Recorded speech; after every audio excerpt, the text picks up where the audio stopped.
Salut tout le monde, aujourd'hui on est parti pour le 1167e épisode de l'After Zap Image et on va débuter avec les résultats récents de l'équipe de France depuis l'élimination lors de l'Euro. Et sur cette fameuse séance des tirs au but face à la Suisse, les Bleus ont disputé 5 rencontres pour aucune défaite.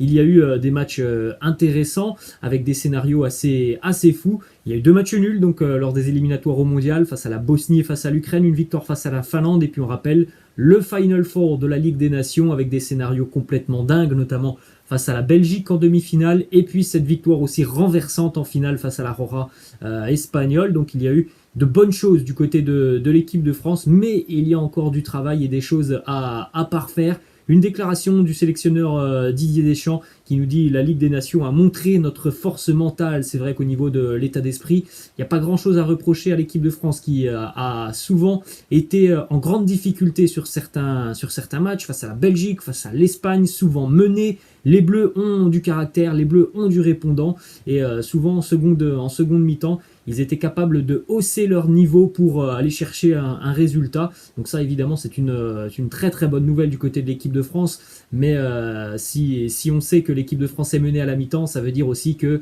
souvent les Bleus ratent complètement leur entame de match. Ça avait été déjà le cas sur l'Euro, où en général on avait 2 visages de l'équipe de France qui souvent passaient à côté de sa première mi-temps. Donc il y a évidemment du travail aussi du côté des Bleus. Tout n'est pas parfait, loin de là. On rappelle qu'on retrouvera l'équipe de France ce week-end. Ensuite, on a une déclaration de Jordan Verretou qui, on rappelle, remplace Paul Pogba blessé. Jordan Verretou qui se verrait bien, pourquoi pas, au Mondial l'année prochaine. Il nous dit une finale à la Coupe du Monde 2022. Ça serait un rêve, mais pour l'instant, je veux rendre la confiance de Didier Deschamps, démontrer que je peux rester au sein de ce groupe. Alors il est évident que Jordan Verretou n'est pas forcément un titulaire indiscutable du côté de l'équipe de France, mais il a quand même cette chance d'être appelé déjà depuis quelques temps par le sélectionneur Didier Deschamps. Après, voilà, c'est aussi une occasion importante pour lui de pouvoir gagner un petit peu plus de temps de jeu, de gagner un petit peu de points auprès du sélectionneur, de par l'absence de Paul Pogba.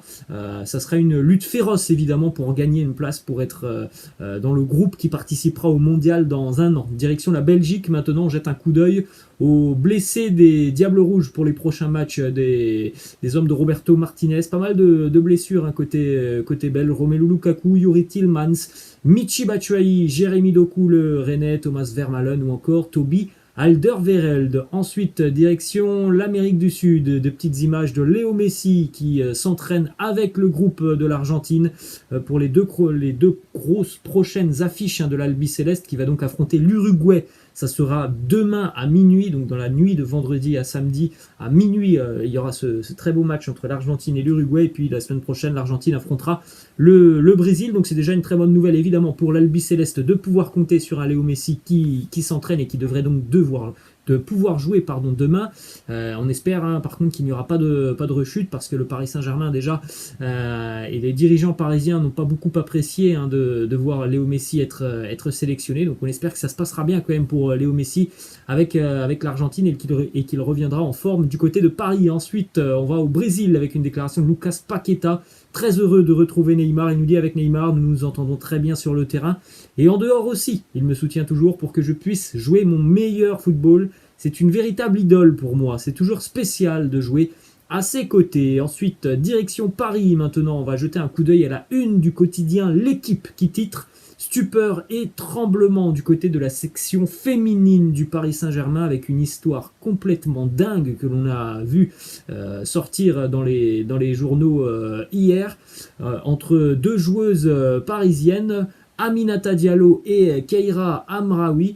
Alors la première nommée est en garde à vue depuis hier après l'agression en pleine rue de sa coéquipière Keira Amraoui. Cette dernière a été frappée aux jambes à coups de barre de fer par 2 agresseurs un soir où elle se trouvait dans la voiture de sa coéquipière Diallo. Donc assez incroyable comme scène. Vous avez les 2 joueuses dans leur voiture et il y a 2 hommes qui arrivent et qui s'en prennent à Keira Amraoui avec des barres de fer en lui frappant tout simplement en lui mettant des coups sur les jambes. On rappelle quand même que les jambes, hein, c'est l'outil tout simplement d'un footballeur ou d'une footballeuse.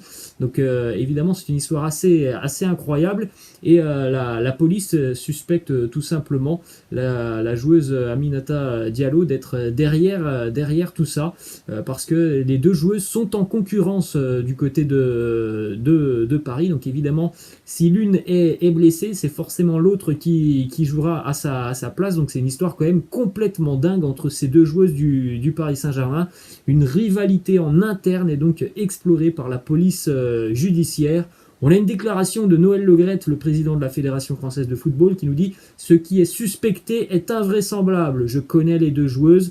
Je suis atterré si ce qui est évoqué est vrai. Cela paraît inimaginable, mais pourtant, l'enquête pour le moment mène vers cette version des faits. Hein. Un proche d'Aminata Diallo qui est déjà en prison est suspecté d'avoir passé de nombreux appels malveillants auprès de certaines joueuses du Paris Saint-Germain depuis quelques semaines. Donc on attendra le verdict quand même de cette histoire complètement dingue. Ensuite, du côté des hommes au Paris Saint-Germain, une déclaration de Mauricio Pochettino qui nous parle de la Ligue 1, du niveau de la Ligue 1. Il nous dit « Je pense que la Ligue 1 est le championnat le plus physique du monde. Je pense que le talent est incroyable, certainement plus physique que la Première Ligue. Oui, il est clair que ce championnat est plus physique que la première Ligue. Léo Messi aussi, hein, l'avait dit il y a quelques semaines. Ça a été un gros chamboulement pour lui hein, de passer de la Liga, de la largesse de certaines défenses, ou en tout cas du nombre de contacts qui est un peu moins présent en Liga que par rapport à la Ligue 1 où il y a un aspect physique qui est évidemment omniprésent. Donc voilà, il faut trouver des solutions pour ce style de joueur comme Léo Messi. Il va falloir s'adapter un petit peu plus aux nombreux contacts que demande et requiert le championnat de Ligue 1. Ensuite, on a une déclaration de Daniel Riolo qui travaille du côté de RMC. Il nous parle du Paris Saint-Germain, de Marco Verratti. Il nous dit « Le PSG doit construire un style sans Verratti. Paris est allé en finale de la Champions League sans lui sur toute une saison. Verratti est une emmerde. L'évolution du Paris Saint-Germain est bloquée à cause de lui. Mais il n'y a pas que lui. L'effectif du PSG dans sa globalité est un sac à emmerde. » Je pense qu'on ne peut pas vraiment donner tort à Daniel Riolo. Le Paris Saint-Germain ne peut pas forcément se bâtir avec Marco Verratti. Un jour ou l'autre, il va falloir passer à autre chose. C'est un excellent joueur quand il est présent. Et ça, il faut le dire, quand il est présent et quand il est en forme, malheureusement, on le sait tous, Marco Verratti, c'est un joueur qui a connu beaucoup trop de pépins physiques, qui en connaît d'ailleurs toujours, et c'est trop compliqué. Il ne joue qu'un match sur deux, et encore, hein, un match sur deux, parfois on est gentil, il peut être absent pendant de très longues périodes. C'est très difficile de construire un collectif avec un poste aussi important au milieu de terrain, et un joueur qui pourtant n'est quasiment jamais présent sur la feuille de match. On l'a vu faire un très bon match face à City en début de saison en Ligue des Champions. Voilà, il est déjà de nouveau blessé. Marco Verratti l'avait été aussi déjà au début de saison.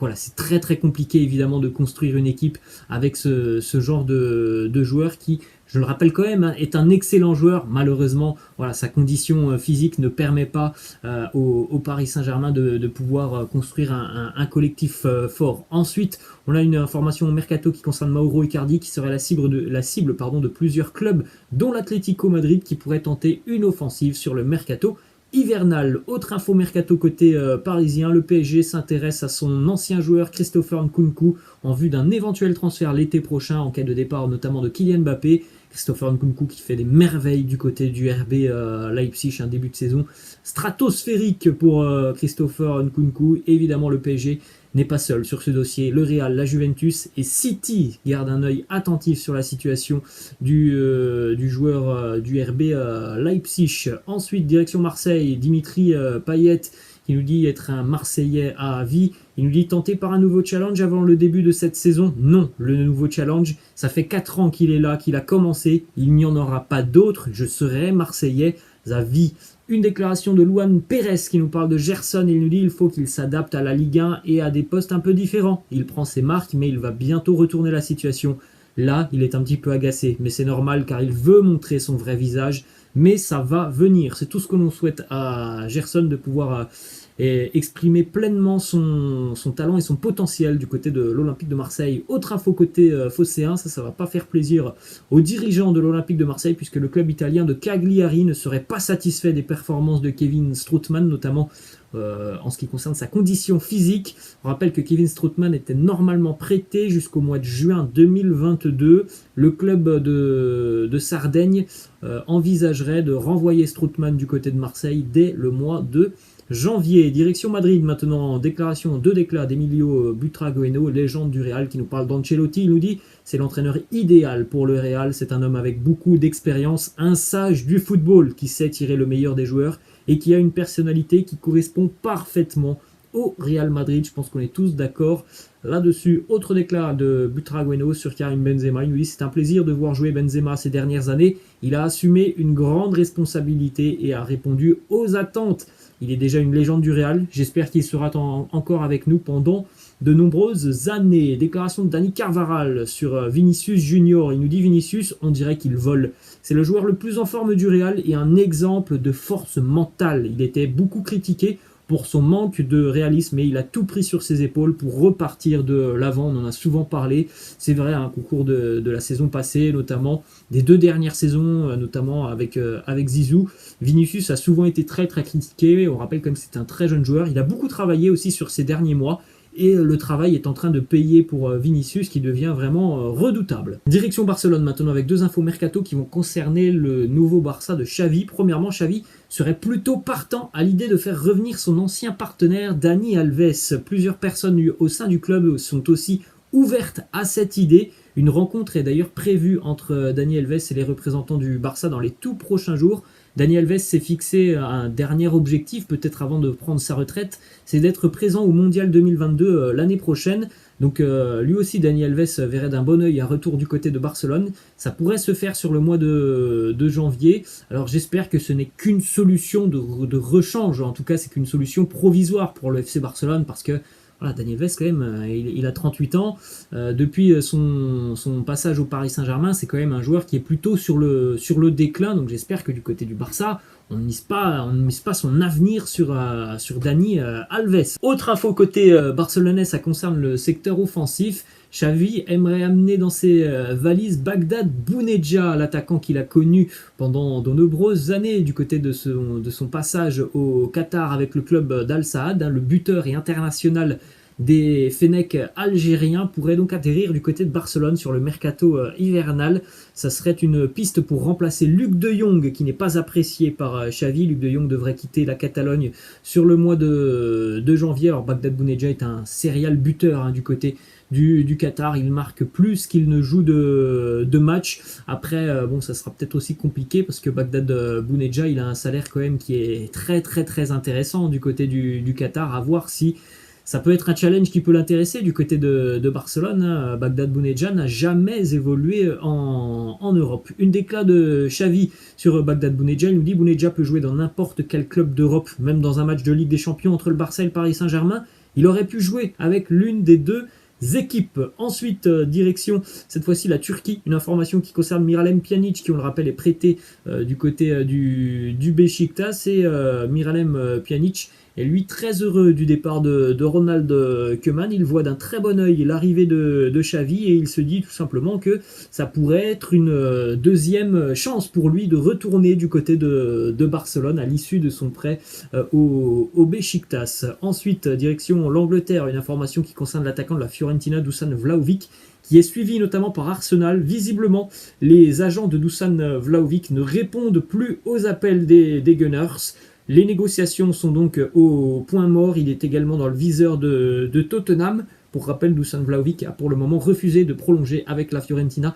L'Atlético Madrid est aussi très intéressé. Direction Aston Villa. Les Villains vont certainement enregistrer l'arrivée de leur nouvel entraîneur dans les 24 à 48 prochaines heures. Et ça devrait être Steven Gerrard, la légende de Liverpool, l'entraîneur, l'ex-entraîneur maintenant des Rangers de Glasgow, devrait donc devenir entraîneur en Première Ligue du côté d'Aston Villa. Et on va terminer les amis avec une petite anecdote d'Arjen Robben lors de son passage au Bayern avec Pep Guardiola. une petite anecdote assez marrante. Il nous dit Guardiola, c'est un véritable malade du football. Une fois, il m'a réveillé et appelé à 2 heures du matin pour me parler de tactique. Voilà les amis, la fin de cet After Zappima. J'espère que ça vous a plu. N'hésitez pas, comme d'habitude, à lâcher un petit pouce bleu. Je vous laisse, je vous dis à la prochaine. Ciao.